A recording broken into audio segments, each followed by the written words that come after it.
Machiegni kendo nyakorom gajwang' chenro en rameny piny wadhi mbele gi weche manyien. Riwruok mar jopuonj mar KUPPET onyono piny ne migawo mar somo kod thieth mondo gol chik ne ute thieth ahinya to mantie Nairobi mondo mi orwak kendo ochiw thieth ne jopuonj manyocha oyudo hinyruok e masira mar apaya manyocha otimore oko mar City Primary.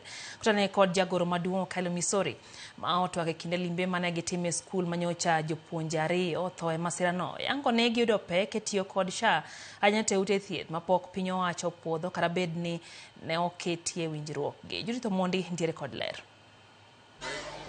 Dweche ariyo bang' jopuonj ma pacho ka chako tiyo ayanga kod okumba mar thieth mar SHA, masira mar apaya manyo timore ngeso tarik 31 ondhunogi kendo golo oko moko kuom rem maneno kata bed ni ne gin kod geno mar tieko midhiero mar thieth. E kinde limbe mar riwruok mar KUPPET timo e skund primar ma Milimani, skul ma owito jopuonj ariyo kaluwore kod masira ni, telo mar riwruogni oko ni gibedo kod kinde matek e rwako jopuonj ma oyudo hinyruok kod okumba mar thieth mar SHA, ka bende ginyiso ripot mar japuonj achiel ma yudo thieth e kar thieth ma Kenyatta ma otieko seche 48 mondo mi opuodh bero mare, bero ma gikone otim kod omenda ma owuok e ofuko kata bed ni ma japuonj ma ondikore kendo chulo okumba mar thieth mar SHA. We have hospitals that refuse to take some of the teachers. Very regrettable. We have a hospital that delayed the surgery of one of the teachers because of money. That was very regrettable. And I'm therefore asking the Minister for Health to work closely with the Minister of Education and Teacher Service Commission to make sure that during this time of disaster for our teachers, all hospitals are put on alert to treat these teachers. Delayance in undertaking treatment of a teacher who was taken to Kenyatta Hospital, and the surgery took nearly 48 hours to be undertaken. That is very unfortunate. That parents had to raise 80,000 shillings for that operation to be done in a public facility.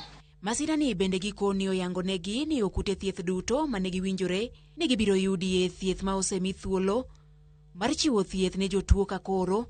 Jakom mar KUPPET Mboko Milemba omiyo duol mandiko jopuonj TSC siem mondo miyo puodho ute thieth duto manegi winjore ni biro chiwo thieth ne jopuonj. We are also asking the Teacher Service Commission together with the Minister of Education to quickly accredit all the hospitals that had not been accredited to SHA, because we noticed Avenue was complaining, Gunanak was complaining, Aga Khan was originally complaining. So let's accredit all these hospitals the way we agreed with them in the CBA.